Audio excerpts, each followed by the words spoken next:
माटी कहे कुमार से तू क्यों रांधे मोए, एक दिन ऐसा आएगा मैं रांधूंगी तोए।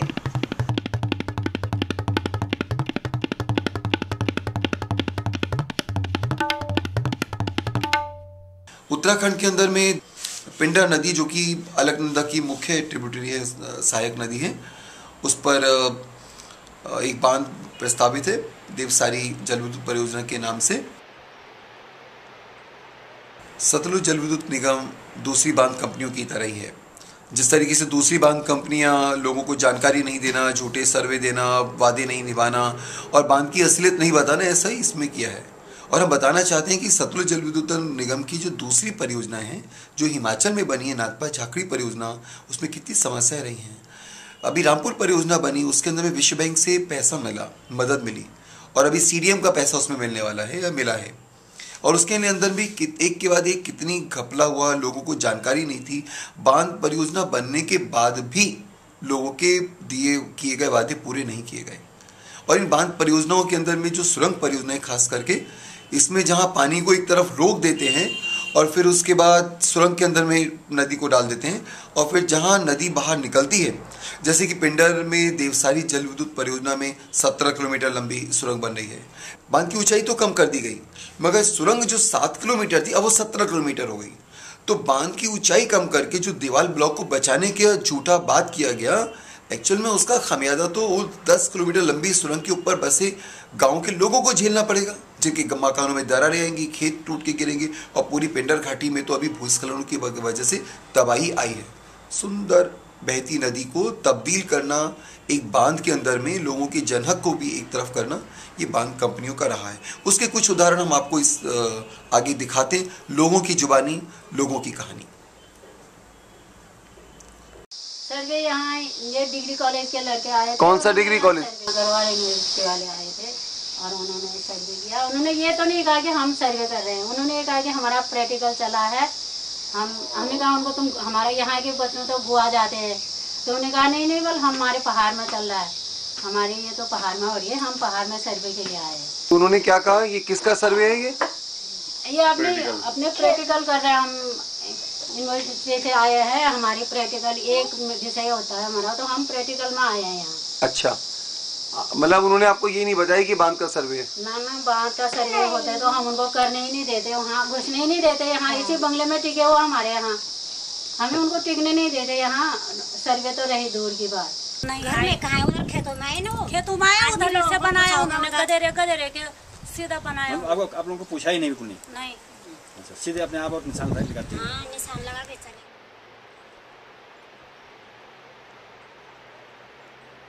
देवसारी जल विद्युत परियोजना के लोग हमारे पास पहुंचे थे। वो तो नहीं आ पाए, लेकिन उनका ड्राइवर हमसे एनओसी लेने के लिए आ रहा है। तो कैसे आए जी वो? अब उनकी तो पता नहीं क्या हिम्मत नहीं है या कुछ ऐसे कह सकते हैं, या उनका ये था कि शायद हम गुपचुप तरीके से इनसे एनओसी ले लें और गांव वालों को गुमराह करके, लोगों को बिना बताए न इन्होंने अपने प्रोजेक्ट को पूरा डिटेल में गांव वालों के सम्मुख न रखते हुए केवल एनओसी ले लें और उसके बाद अपना कार्य शुरू करवा दें। कागज़ इन्होंने अपने ड्राइवरों के पास भेजा और ड्राइवर हमसे कह रहे कि आप इसमें मुहर लगा दो। क्या था कागज़ में?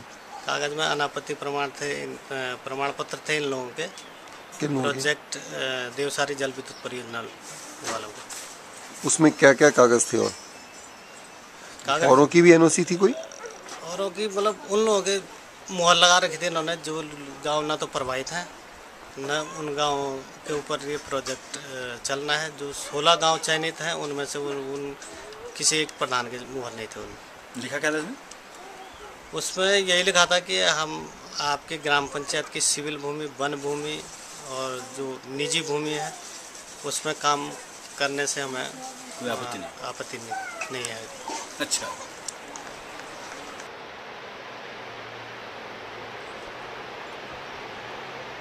मुंह से बोलते हैं पर करते कुछ नहीं। और इनका यही दस्तूर है 4-5 साल में जो है आपके सामने है। अगर हुआ है तो हमने ये झूठ बोलने वाली बात नहीं, अगर होता तो हम आपको बताते कि ये काम हुआ जी यहाँ पर। तो जब से प्रोजेक्ट शुरू हुआ जी, तो यहाँ पर प्रोजेक्ट ने कई बेनिफिट देने की बात की थी। तो अभी तक यहाँ पर कोई भी बेनिफिट नहीं मिला है और यहाँ नुकसान ही होता जा रहा है।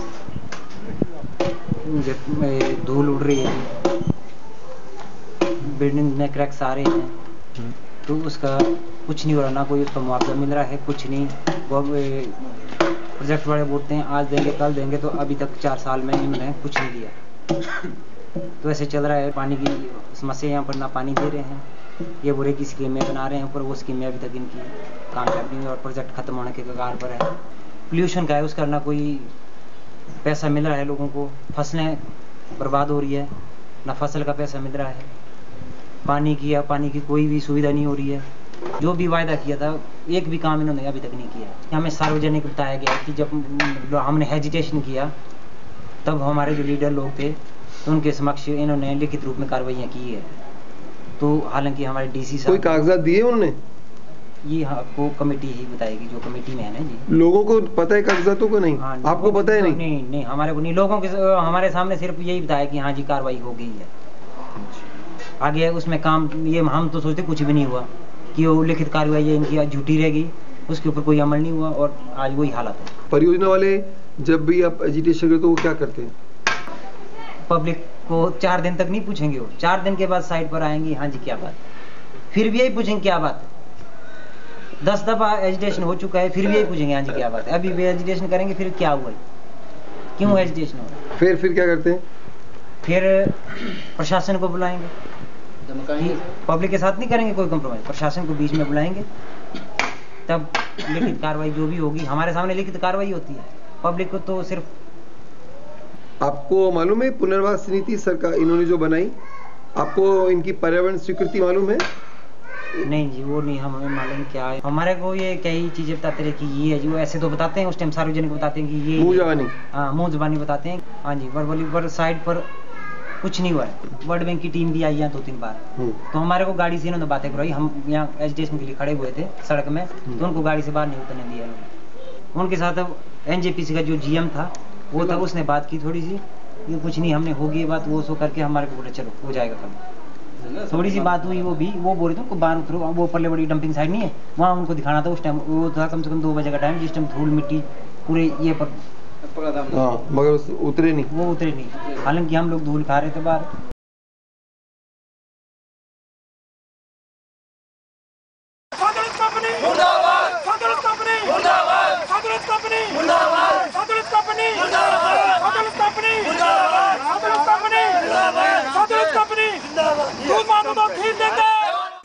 देवसरी जल विद्युत परियोजना की पहली जनसुनवाई 13 अक्टूबर 2009 और दूसरी जनसुनवाई 22 जुलाई 2010 में हुई।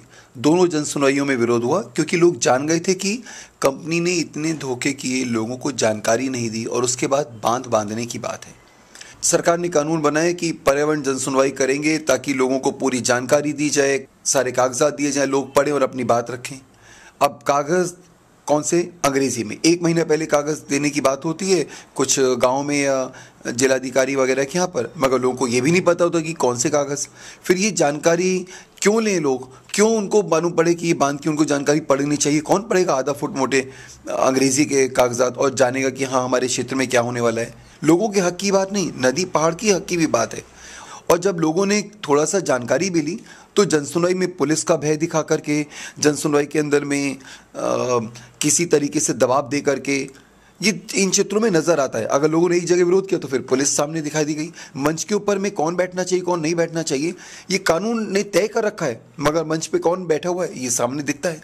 तो इन सब के से सिद्ध होता है कि आप ये इन प्राकृण किसी भी तरीके से बांध को लाना चाहते हैं, चाहे आप झूठा सर्वे करें, चाहे आप लोगों से झूठे NOC लें, चाहे आप लोगों को जानकारी ना दें, खरीद फरोख्त आप करना चाहते हैं और धोखे भ्रम में रहना चाहते हैं, तो ऐसे बांध का क्या करेंगे? और अब तक की बिजली किसको गई? प्रश्न तो ये है, अब तक बिजली किसको गई? अब तक लाभ किसको मिला बांध का? और इन कंपनियों से किसकी जेबें भरी गई हैं, पहले ये मालूम हो। और इन सब की लागत किसने झेली? वो लागत आज भी नाथपा झाकड़ी के लोग अगर सहते हैं।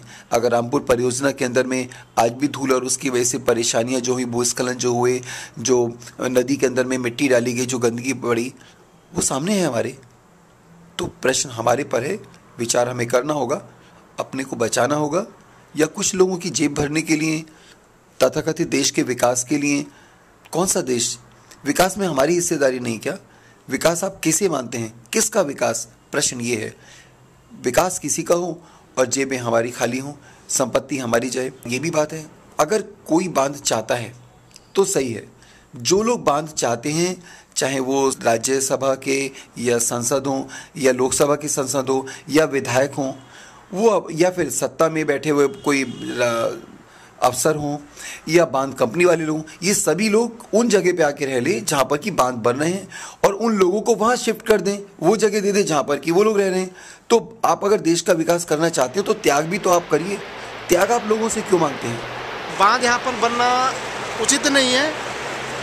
बांधों से बांध के बनने के बाद जो है ये जो मिट्टी आपको दिख रही होगी, इस पे ये बलुई मिट्टी टाइप की है, इसमें कोई ताकत नहीं है, जिसके कारण ये भूस्खलन अधिक मात्रा में हुए हैं। बांध का तो कोई अर्थ ही नहीं बनता। तबाही होती है, उसे बांध बनने से तबाही होती है, क्षेत्र का विनाश होता है, टूट फूट होती है, बर्बादी होती है, 3 पीढ़ी तक समाप्त हो जाता है, इसलिए बनना चाहिए। तो आपको क्या लगता है?